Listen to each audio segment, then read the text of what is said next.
Hey guys, Claire here, and in today's video, we're going to talk about all things Harry and Meghan. Prince Harry recently traveled to Angola earlier this week and met with the country's president to discuss the demining efforts, almost 3 decades after his mother's memorable visit to the South African nation. The Duke of Sussex shared his vision of a mine-free country in an audience with Angolan president on Tuesday. According to the CEO of the non-profit Halo Trust, we thanked him, Harry, for his extraordinary dedication to and investment in the vision of a mine-free country, and he expressed his intention to continue to support our work with a further significant contract for the next 3 years. Princess Diana advocated for landmine clearance when she visited the central Angolan city 28 years ago. Images of Princess Diana, then one of the most famous people in the world, walking along a cleared path in an active minefield are credited as helping mobilizing public opinion against the deadly devices. It's nice to see Harry carrying on his mother's legacy. Now, according to the New York Post, Harry denied the British press access to the event. Prince Harry's in Angola, retracing the footsteps of his mother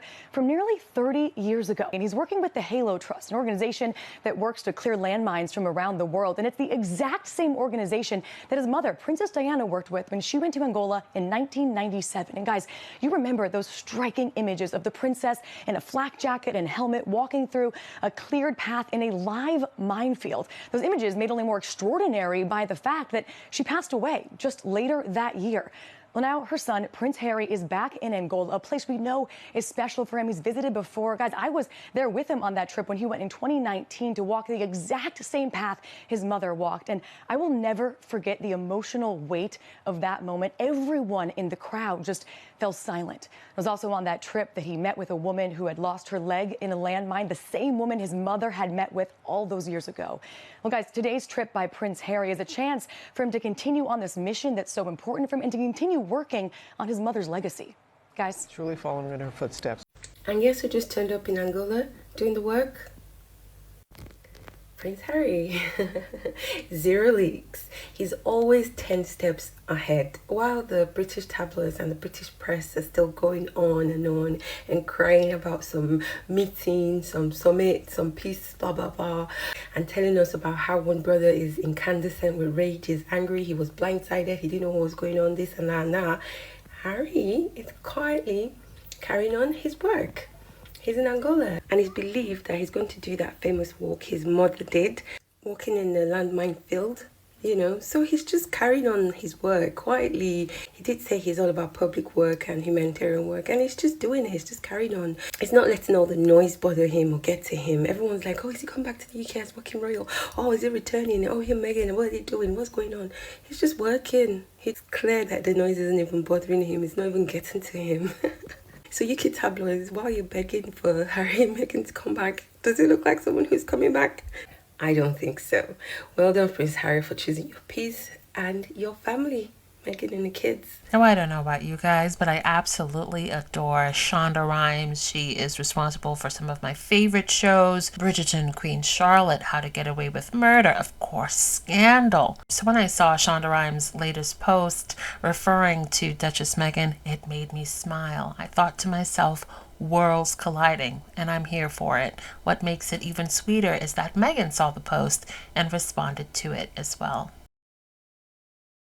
So, the New York Post recently did a wine tasting for Duchess Meghan's As Ever Rosé, and I swear, I don't think I have ever seen another celebrity brand products go under such intense scrutiny as Meghan's. Well, maybe like Gwyneth Paltrow's Goop products back in the day. But yeah, this was from the New York Post. And of course, I'm sure you all know that the New York Post is a part of the Rupert Murdoch umbrella. So we know that generally the stories concerning Harry and Meghan are almost always with a very negative spin. So this one is not the ordinary drivel that comes out of the New York Post. It was actually positive.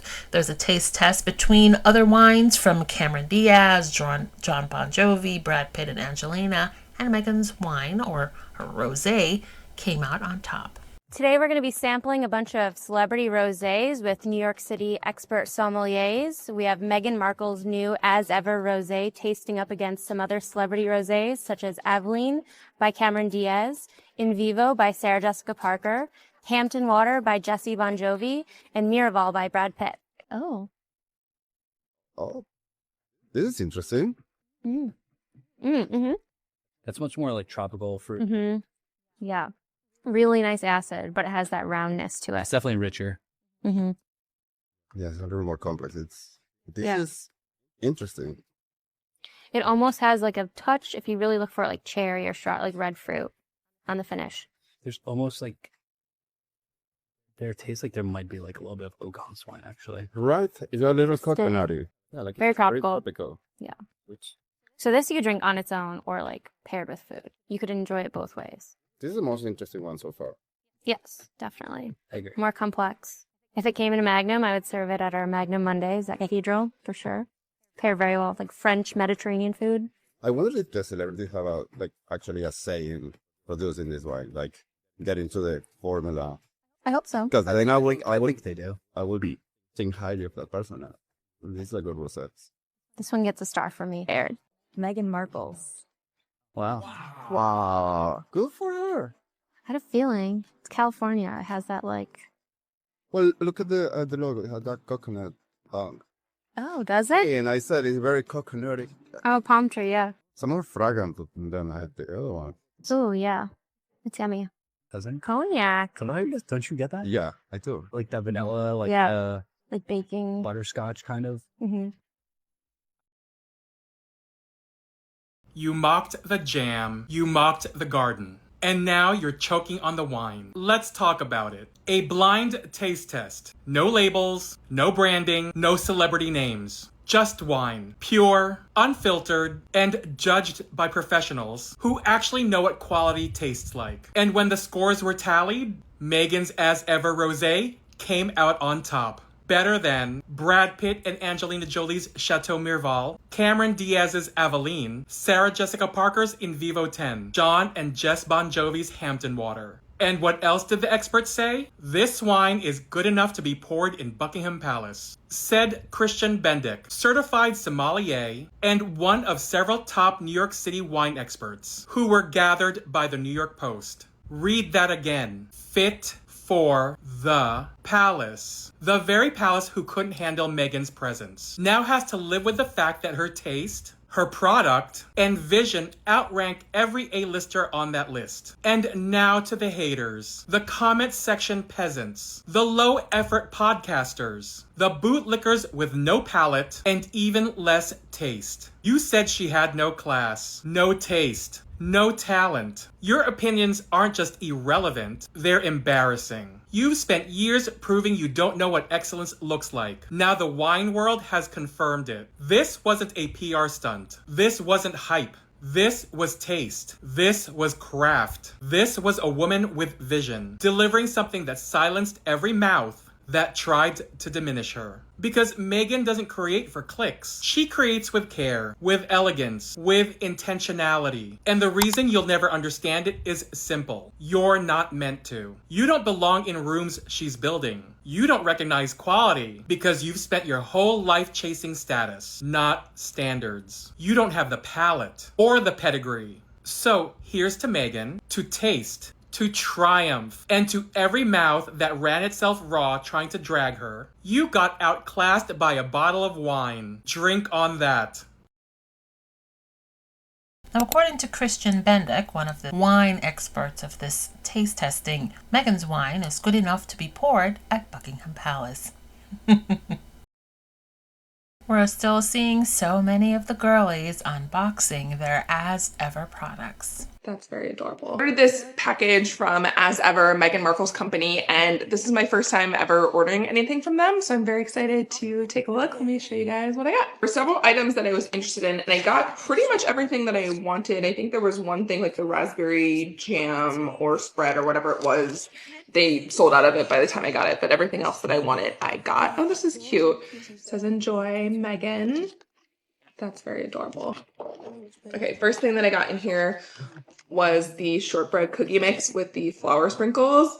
I think they look so good, and I love shortbread cookies, so I'm excited to try and make these. I'll definitely have to do another video and kind of show you guys the process of making it and how it tastes. And it looks pretty easy. On the back it says the only thing that you need to add to this is a cup of unsalted butter, and everything else is already in the mix. So I love that it's very easy, and butter is something I always have on hand.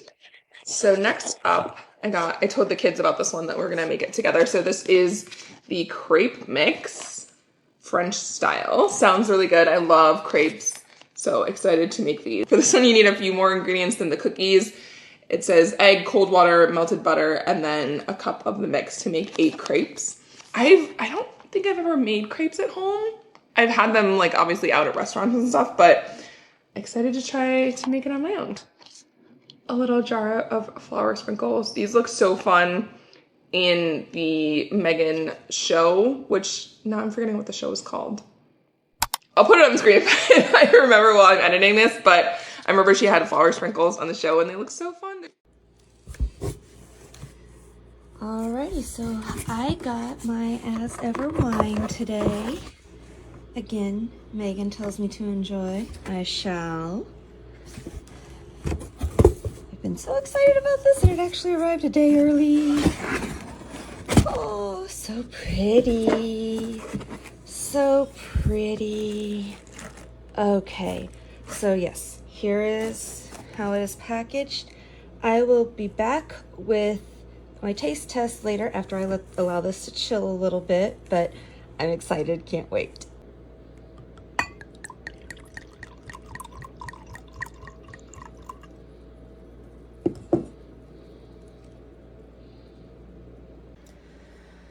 Okay, so here we go, taste test. It's really pretty color. It smells lovely, lovely. Let's see here. Oh wow, that's smooth. It's so nice. It's not as sweet as I'd normally drink, but it's not going to be a problem for me because it's not overly dry. The rosé from As Ever is a delight. Now I remember when Kate made the last minute decision to miss something with the royal ascot. There were grumblings from some on the internet, specifically X. You're seeing the press sort of putting the messaging as it is because she is doing her recovery, on her own terms. And there were many who said, well, she's not going to be there, but she's been on 3 or 4 family vacations for the year of 2025. Some were even saying, well, she's not going to go to that and she's not going to do other engagements, but she's definitely going to be at Wimbledon. And surprise, surprise, she was. Am I surprised? No. William and Kate both have been pretty work shy, and before the British press had the ultimate scapegoat in Meghan, they were happy to talk about the lack of work ethic when it comes to William and Kate. And for a lot of years, they were like, the excuses sort of changes with time, right? Initially, it was, we're a new couple and we really want to focus on our marriage, and they had the Queen and Harry to do all the heavy lifting at the time, and they did. Then the excuses sort of change as they continue to have children that, we're spending time with the kids, and no one can fault them for that. It's very important for parents to be active participants in the lives of their children.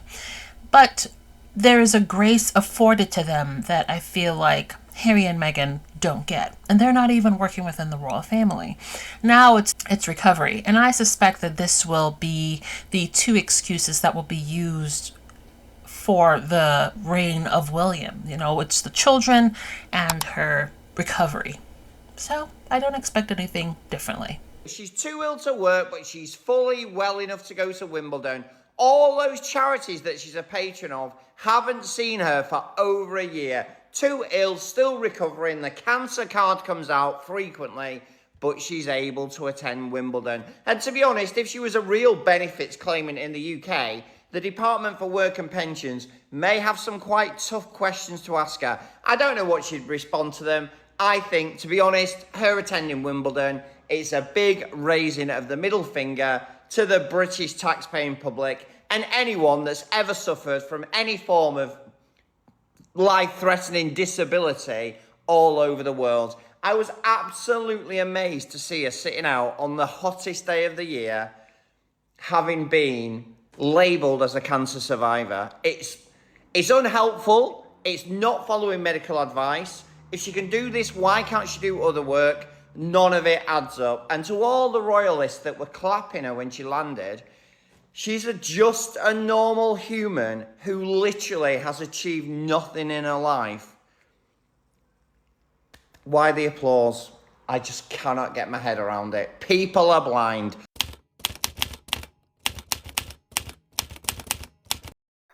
This is an excellent question. Why do they hate Meghan and Harry so much? Well, if you read Harry's autobiography, I think you can get a real good glimpse into, the culture, the royal culture in the UK. They really pit one another against each other. Kate and William, because they're the future king and queen, are going to be were pitted against Meghan and Harry. And who is doing this? The firm, the British tabloids, the press, because they want to keep the, monarchy going. So they're keeping the gossip and the rumors going. It's really sickening because when you think about it, these are people's blood ties.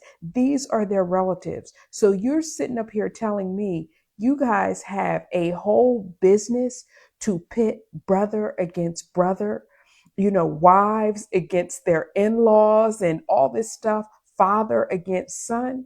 How can you have any kind of real relationship, familial relationship, when you are being targeted against your own blood relative? It's insane. I think that's one thing. I think that's one of the reasons they hate Meghan and Harry so much. And I think another thing is jealousy. And I think the jealousy is multi-layered. Can you imagine, someone dictating to you what type of life that you're going to have, what type of person you're going to marry, what type of events you're going to show up for, and then you decide, you know what, I'm not doing that. Peace, I'm out. People who enjoy controlling others can't stand to see a bird go free. Harry flew the coop with Meghan. And by all accounts, she has her Rosé, she has her brand. They seem to be a happy, loving couple. Miserable people hate to see folks happy. They're like, wait, y'all got away and you're happy and you got money and you live in California with the cool governor? Wait a minute. And so it's a lot of jealousy. The fact that Meghan, she dresses nice, she looks nice, she has her stuff together. They hate on that. So why do they hate them so much? Because they can't be them. For all the tiaras in the UK, you can't tell me some of them folks aren't miserable and they wouldn't want to live a different life. But they have told themselves they have to support the monarchy. They have to support it. And so therefore, a lot of them folks, because they getting a check, they unhappy. That's a fact. And like I said, happy people make unhappy people very angry. The front, stunning. The back, gorgeous. The side, beautiful. The top, amazing. The bottom, perfect. From far away, glorious. Close up, even better. I came home to Happy Mail from the Duchess herself. I'm so excited. My first ever purchase. So let's see what's in there. What are we doing with this? Are we keeping this? It's so beautiful. Are we keeping the stationery? What are we? Hold on. I got the flower sprinkles.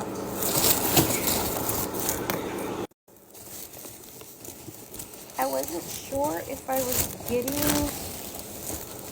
the shortbread mix because I thought they canceled it from my order, but no, I got it. I just didn't get the apricot preserves, but yay, Megan. It's here. It's here, it's here. We're gonna unbox it.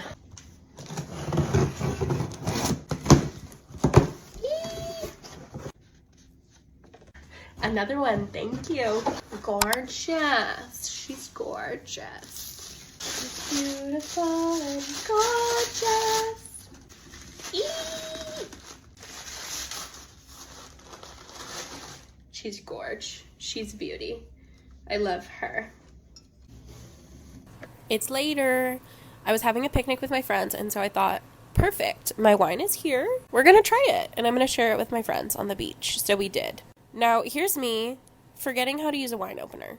And I was like, looking at it. And I'm like, how does this contraption work? I've opened many a bottle of wine, but for some reason, my brain didn't work. And I just held the little thingies. So instead of like opening the bottle, it was just ripping the cork to shreds because it wasn't working. And in my head, I was panicking because I was like, I'm not going to be able to post this video because the derangers are going to be in the comments being like, Megan's wine sucks and her corks suck and they don't work.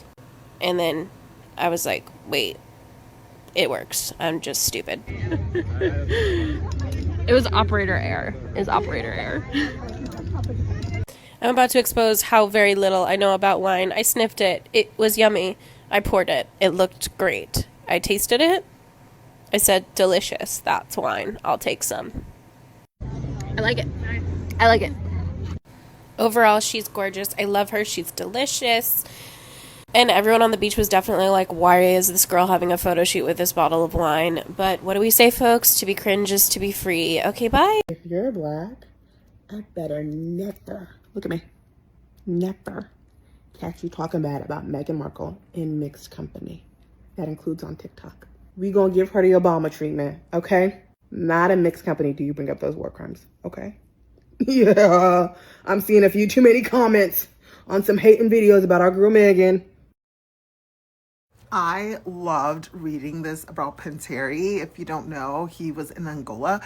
I love this for multiple reasons, mostly because he is a true working royal. I love the fact that although he's not a full-time working royal, he always intended on actually working and doing what I believe royals should do. This is incredible. He's putting his time and his money where his mouth is, and he's doing such a good job.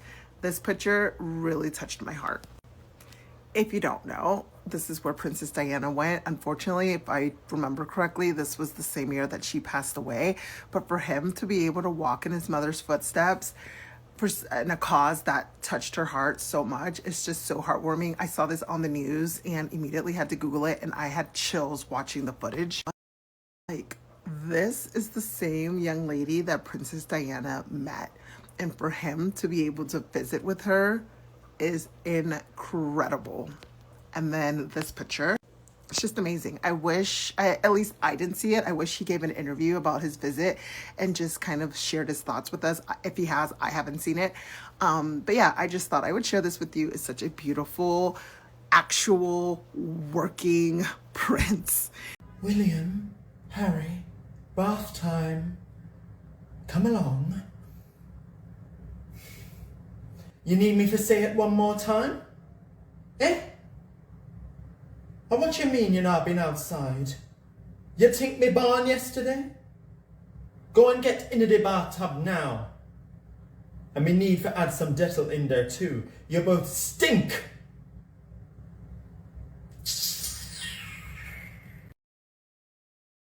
He always cracks me up. And with that, we've come to the conclusion of today's video. Wherever you guys are, I hope you're having a wonderful day. For the next video, I promise I'll touch on Kate's former stylist and some more of the conversation surrounding a possible reconciliation between Charles and Harry. So, yeah, I'll talk to you guys in the next video. Bye.